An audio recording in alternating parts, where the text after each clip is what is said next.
And the next talk will be by Diego Gonzalez-Casanova on magnetic fields and early protostellar disk formation.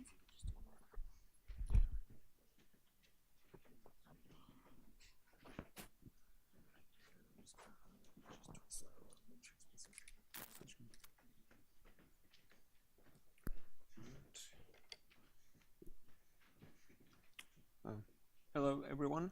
Is it on? Yeah. So I'm going to be talking about protostellar disk formations and particularly the role of magnetic fields on the formation of the protostellar disk.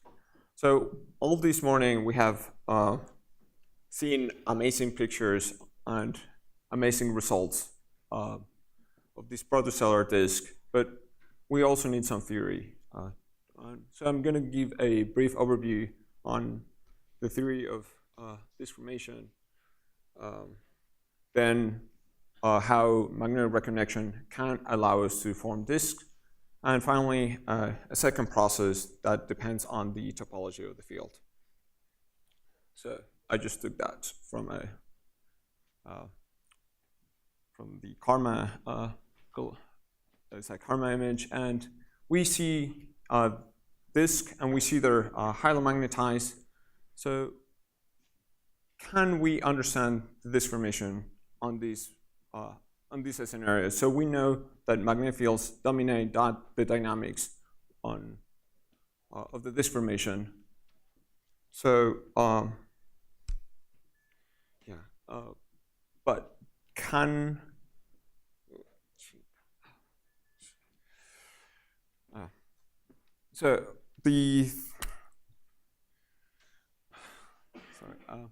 so we know that the general consumption on the disk formation theory is based on ambipolar diffusion.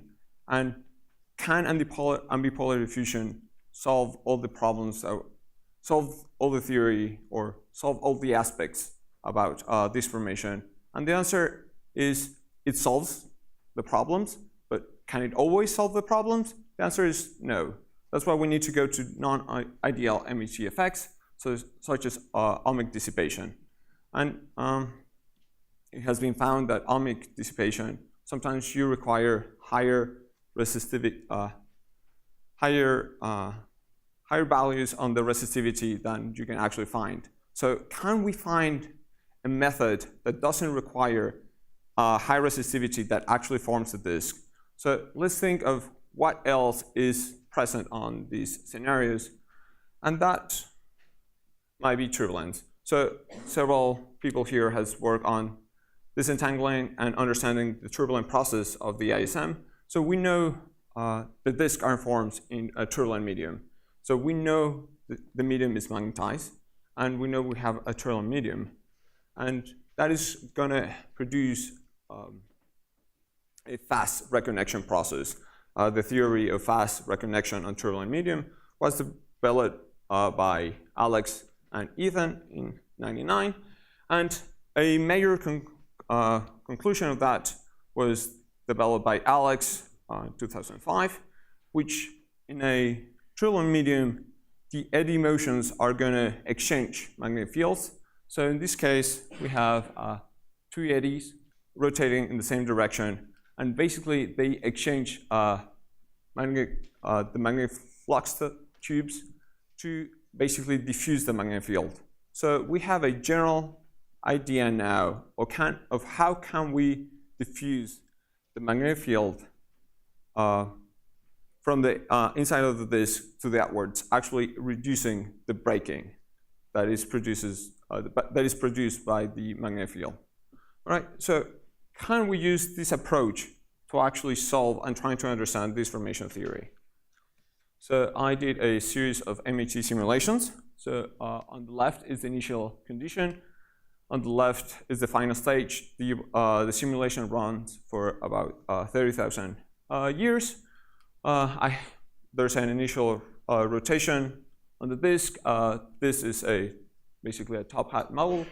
And I inject turbulence throughout half of the simulation, and then I just let it evolve without any more turbulent injection. The magnetic field is originally perpendicular perpendicular to the disk or parallel to the rotation disk, parallel to the rotation of the disk, which is when we know we have the most of the braking. So can we actually form disk on this, which is the most extreme configuration between the rotation axis and the magnetic field? All right, so what we did is we took concentric spheres around our protostar. The protostar is of 0.5 solar masses. We measure the mass, the flux, and the mass-to-flux ratio as it evolves through time. The simulation has open boundary conditions, which means as a function of time, we're going to keep adding magnetic field and mass as it accretes the protostar. And the important result is there's an increase of the mass-to-flux ratio, implying that we're actually removing the magnetic field. It is important to note that in this case, I'm only taking a fully ionized or medium, so there's no ambipolar diffusion to actually form the disk. So even though the ambipolar diffusion might be good, also reconnection diffusion can actually form the disk just by diffusing the magnetic field without the need of ambipolar diffusion. Right? So we did some measurements. We try to analyze a couple more things. On the x-axis, we have the time evolution. And so on the top plot, you have the magnetic field, which is going to be in green. And basically, you have an increase, which means that you're actually accreting the magnetic field towards the protostar. Then you're going to have a decrease on the magnetic field. You're actually starting to diffuse the magnetic field. At this point, I stop injecting the Trivalent, halfway the simulation, and thereon it stays basically similar. At the end, there's a bump, probably due to the lack of Trivalent on the simulation at that time. But on red, you can see there's the angular momentum of the angular momentum of the disk reaches a steady state, actually forming the disk. And the behavior of the magnetic field happens at all scales on the simulations. So I use 4 concentric cylinders around the protostar, ranging from 50 AUs to 200 AUs, and they all have this behavior of increase the magnetic field, then a decrease, and then more or less a steady state. So we know that we're actually having a process of diffusion that is independent on ambipolar diffusion due to lack of the two of neutrals and ions. So is it actually reconnection diffusion, or is it numerical diffusion, which was a couple times brought? And so I did a couple simulations without any turbulence, which in that case, the disk just got disrupted. So implying that the actual diffusion or numerical diffusion is not enough to actually form the disk. So the results that we were seeing previously were actually due to the reconnection diffusion. So in this case, I calculate the angular momentum flux at the boundary of these concentric cylinders around the protostar. On the bottom is the top and bottom surface of our disk, and on the top plot is the outer shell of the disk. So in all cases, we have an outflow of angular momentum, which is what we expect on a disk. And on the non-turbulent model, at some point, you have this outburst, which is when you stop forming the disk, the magnetic torques were enough to actually break apart the disk. That's the outburst there. So, yeah, I'll skip that. So we have seen that reconnection diffusion might be enough to actually form the disk, but could there be any other processes involved that actually can allow us to form the disk? And let's think about the topology of the magnetic field. So on a split monopole, you have the protostar with the disk, and on a split monopole way, So all the field lines are going radially outwards. And we can also think on a dipole, where some of the field lines are going around the star. And the difference between these two is going to be on the magnetic flux. So you take a plane above the disk, and you actually measure the flux. On this case, on the split monopole case, all the magnetic field lines are going to be adding to the flux. But on the split monopole case, you're going to have field lines that are going up, and you're going to have some field lines that are going down. And that is a way you can assess that you actually have a different field topology. All right. So is this a scenario that we actually have on the disk? Yes. Sorry about that. So can we actually have these?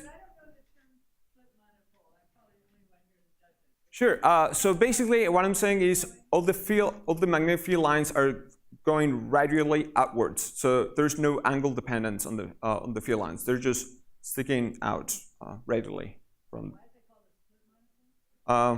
Well, you cannot. So you need to conserve flux. So because grad B has to be 0 on a close. So you need to have. Well, you need to have positive magnetic field on one side and negative, so you can, when you add everything on a surface, you have actually 0. Anyway, so can you actually have this? Well, let's see what's the topology of a field. And so this is the original configuration. Once again, I went to this configuration because that's the one that produces the most breaking.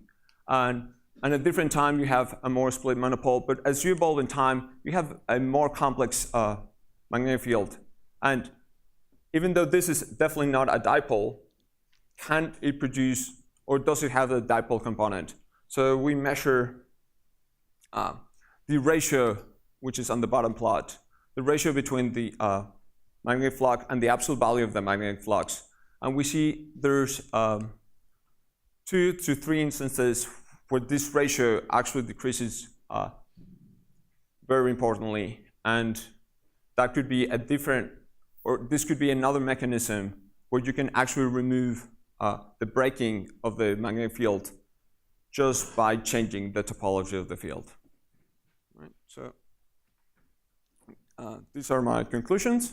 So we have shown that you can form actually the disk without the need of ambipolar diffusion, just through a process of turbulent reconnection that is present on a turbulent medium, and that the magnetic field topology can actually allow to form the disk. So I'll take your questions. Okay, thank you very much. Okay, questions? There's one there. Okay, thanks. So I think one of the parameters you didn't mention in your talk is your turbulence Mach number, which I see in your paper you mentioned is 5. But normally when these observations show that these dense cores, especially when you have even the prestellar cores, have subsonic turbulence. So I was wondering, have you tried ever? I actually have transonic turbulence. So the turbulent injection is similar to the sound speed of the medium. But you said in your paper you have an initial turbulence 5. Is that right? No. Or have you have a parameter space showing, okay, Mach 1, Mach 0.5, Mach 5? Do you have a different size of disk?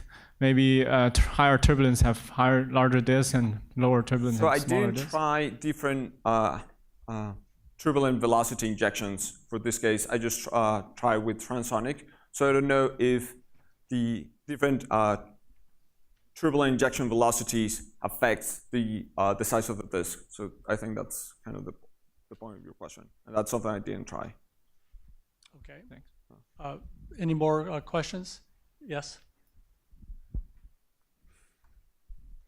Thanks, Diego. I didn't see if there was self-gravity. You didn't mention that at Yes, all. So can you say something about if you included self-gravity and how you included it? Yeah, sure. So there's a same particle of the protostellar protostar, which is 0.5 solar masses, and that is the only. There's no self-gravity on the gas. The protostar only accretes as the gas gets pulled to the sink particle. So, Do you think things will change dramatically if you include self-gravity? It seems like at these scales, at these densities, self-gravity is definitely going to be important. sure, it might. It's definitely going to change, but what we're trying to find out is reconnection diffusion was actually going to allow us to form the disk. And so self-gravity is going to change more the properties of the disk as the scale height and the scale length, more than if you can actually form or not the disk. Okay, let's thank our speaker again.